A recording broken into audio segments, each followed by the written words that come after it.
Volume 1 प्रतिलेखन संख्या 34-35। उपाध्यक्ष महोदय, इसमें कोई संदेह नहीं है, लेकिन कई स्थानों पर देखा गया है कि काफ़ी काम हो रहा है, जबकि कुछ को इतनी उपेक्षा की दृष्टि से देखा जाता है कि वहाँ काम न होने के कारण वे इलाके विकास की दृष्टि से पीछे रह जाते हैं। मैं उत्तर प्रदेश का उदाहरण आपके सामने रखना चाहता हूँ। वहाँ पर चाहे उद्योग धंधे की योजना हो या किसी अन्य विकास के विषय में हो, दूसरे राज्यों की तुलना में वहाँ बहुत कम काम हो रहा है और वह पिछड़ता ही चला जा रहा है।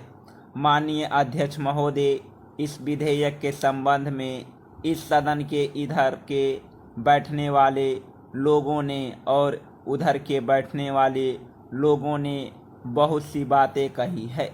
जैसा कि यह विधेयक है, इसको अभी प्रवर समिति के सामने विचार के लिए जाना है और वहां से विचार होने के बाद यह इस सदन के सम्मुख फिर से विचार के लिए प्रस्तुत किया जाएगा। तब माननीय सदस्यों को पूरे तरीके से यह अधिकार होगा कि जहां तक इसके अनुबंधों का संबंध है उसमें परिवर्तन कर सकते हैं या उनको हटा सकते हैं। कल से वो बातें हो रही है, वह सब नोट की गई है और मैंने बहुत सी बातों को सुना है। प्रवर समिति में उन सब बातों पर विचार किया जाएगा। बहुत से माननीय सदस्यों ने इस तरह की बातें कही है, वह बहुत आवश्यक मालूम हुई है और जैसा कि मैंने कहा है कि उन पर विचार किया जाएगा। जहां तक सहकारिता का संबंध है, चाहे इधर के बैठने वाले माननीय सदस्य हों चाहे उधर के बैठने वाले माननीय सदस्य हों, सबकी यह मांग है कि जब हम जनतंत्र में विश्वास करते हैं और अपने यहाँ प्रजातांत्रिक प्रणाली कायम कर ली है और जबकि देश में गरीबी है और उसका गलत लाभ भी उठाया जाता है, तब सहकारिता की बहुत आवश्यकता है। इसको रोकने की आवश्यकता है, यह भी लोगों की राय है। जहां तक इस सहकारी विधेयक का संबंध है, बहुत से माननीय सदस्यों ने बहुत सी बातें इसके संबंध में कही है।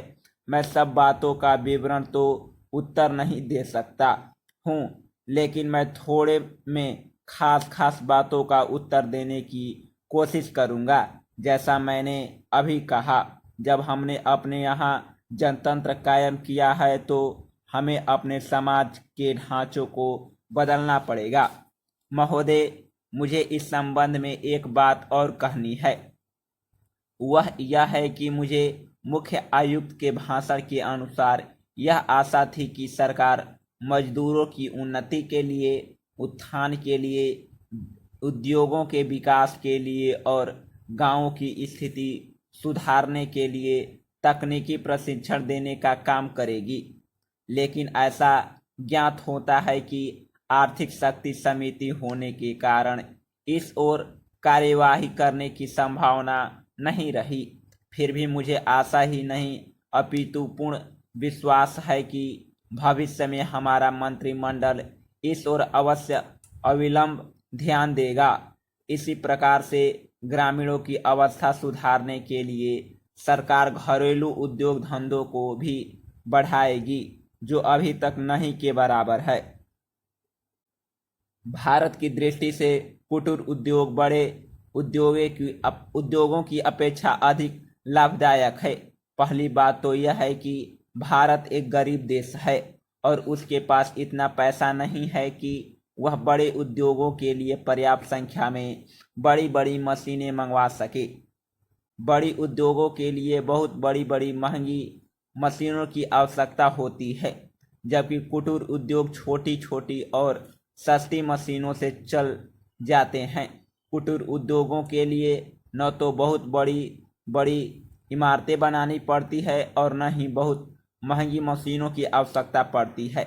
अतः ये उद्योग छोटे छोटे गांवों में भी प्रारंभ किए जा सकते हैं। कई उद्योग तो इतनी थोड़ी पूंजी से भी शुरू किए जा सकते हैं कि उतनी पूंजी प्रायः हर व्यक्ति के पास होती रही है। कुटीर उद्योगों में दूसरी बड़ी सुविधा यह है कि इनमें बहुत अधिक मजदूरों की आवश्यकता नहीं होती। एक परिवार के सदस्य ही उस उद्योग को चलाने के लिए पर्याप्त होते हैं। घर के सब सदस्य उस काम के हिस्सा में बटा सकते हैं। बड़े उद्योगों में प्रत्येक मजदूर को कोई विशेष कार्य सीखना होता है और उस काम में कुशलता प्राप्त करने में काफ़ी समय लग जाता है।